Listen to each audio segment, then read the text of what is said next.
저는 뭐 그 결과보다도 처분부터 조금 그렇더라고요. 이거 설명을 드리자면은 중학생이었어요. 중학생 남학생이었는데 학생이 맞았죠.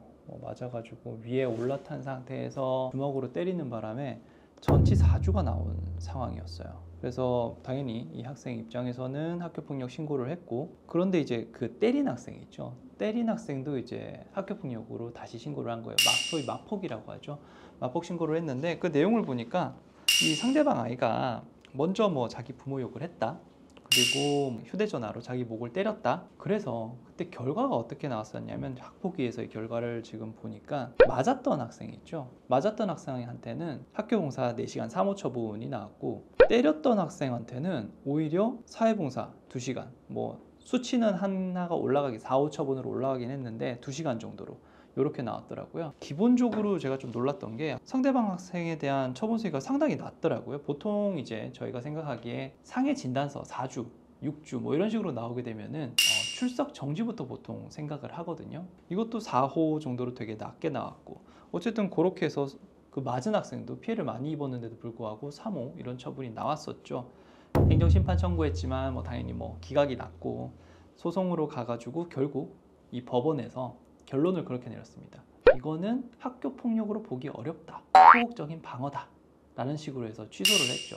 결국 최종적으로는 그렇게 취소가 됐겠지만 그 기간이 얼마나 걸렸을 것 같으세요? 보통 한 6개월 이상 제가 걸린 걸로 생각이 되거든요.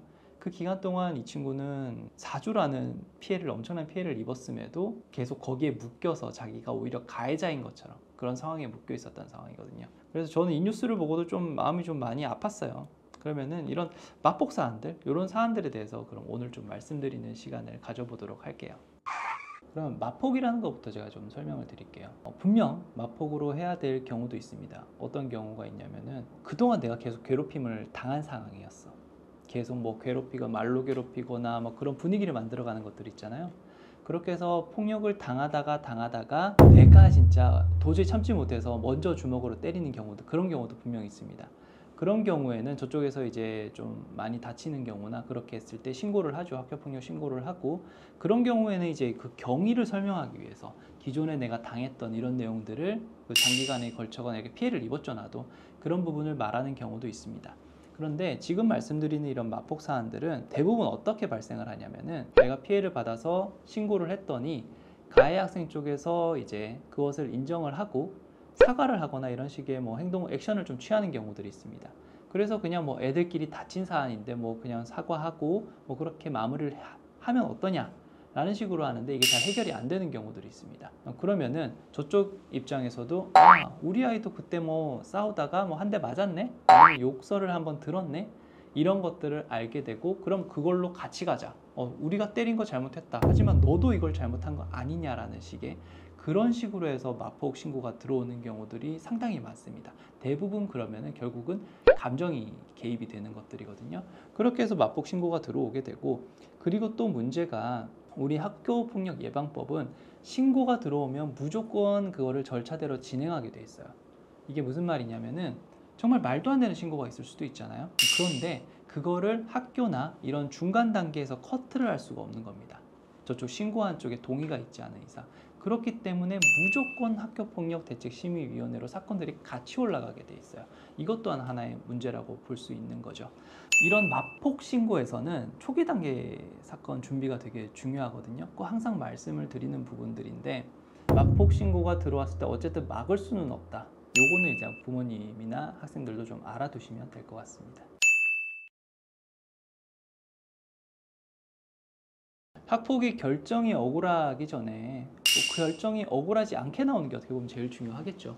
그 원하시는 결과가 뭡니까? 보통은 마폭으로 신고를 당한 부분은 학교폭력이 아니다라는 걸로 결론이 나야겠죠. 그리고 내가 피해를 입은 부분에 있어서는 가해 학생에게 충분한 조치가 나올 수 있도록 그런 식의 결론을 좀 만드셔야 되는데, 사건들을 보니까 이렇게 가해를 당한 쪽, 피해를 입은 쪽의 친구가 현저히 부족한 경우가 많아요. 가해 학생 쪽, 그 마폭을 신고한 쪽, 그쪽 우호 친구들이 많다는 거고요. 그렇게 되면은 학교 조사 절차나 이때 그 친구들의 진술이 상당히 많이 들어가게 됩니다.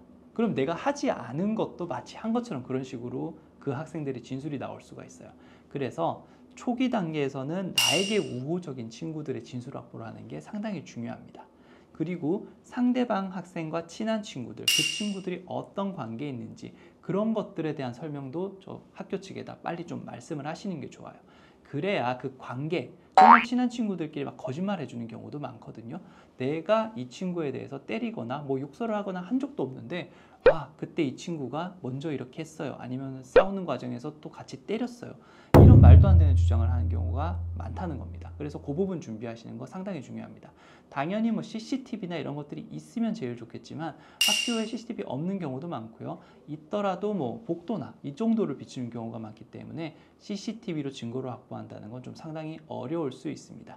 그 다음에 본인이 한 행동에 대해서 좀 정리를 하시는 게 필요해요. 정말 내가 아무 행동을 안 했을 수도 있습니다. 정말 일방적으로 맞기만 했고 그냥 거기서 치료를 받고 그게 다일 수도 있는데 조사를 하다 보면은 나도 뭐 어떤 행동을 한 경우들이 있거든요. 이것들을 좀 명확하게 정해 놓으셔야 돼요. 흐지부지하게 그냥 난 그런 적 없습니다 이런 식으로 했는데 뭐 목격 관련 학생들이 아, 그 친구 그렇게 했습니다라는 진술이 나오게 되면 나는 그걸 발뺌한 것밖에 안 되는 상황이 발생할 수 있습니다. 내가 한 행동을 정확하게 인지하고 그것을 어떻게 풀어갈 건지에 대해서 설명을 하는 것도 상당히 중요합니다. 뭐 말로써 이렇게 했을 수도 있고 아니면 맞다가 뭐 이렇게 허우적대다가 하면서 저쪽에게 어떤 타격, 가격을 하는 경우도 있습니다. 이게 무조건 학교 폭력이 되고 잘못된 행동이냐? 그렇지 않습니다. 우리 법원은 이런 방어 행위들에 대해서 정당 행위나 정당 방어 행위 이 부분에 대해서 인정을 하고 있거든요. 그래서 법원도 싸움이나 이런 경우에서 분명히 서로 투닥거릴 수는 있습니다. 일방적인 가해 행위 속에서도.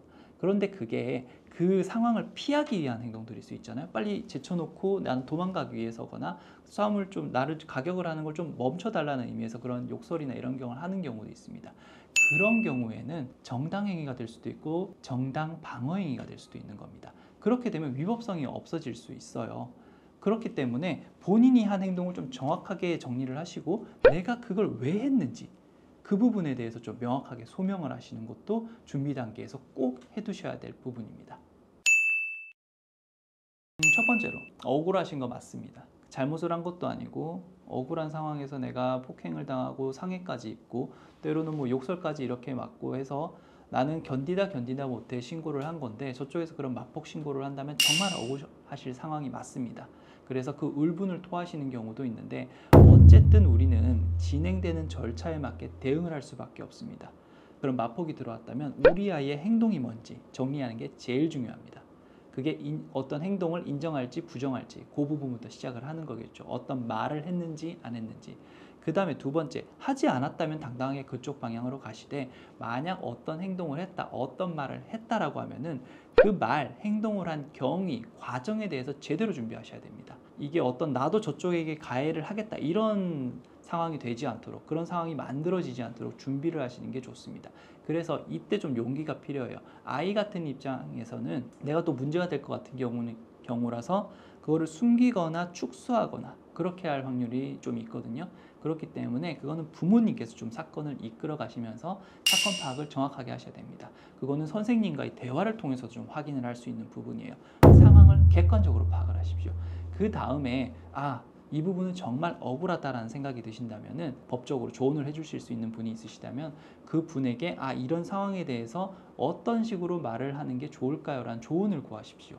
제가 말씀드린 법리적으로는 소극적 방어행위라는 게 그렇습니다. 그런 부분들을 준비하셔가지고 억울한 일이 발생하지 않도록 사전에 좀 준비하시는 과정을 거치시기 바랍니다. 제가 오늘 올려드린 영상 다시 한번 봐보시고 대응을 해보시기 바랍니다. 이상 이원호 변호사였습니다.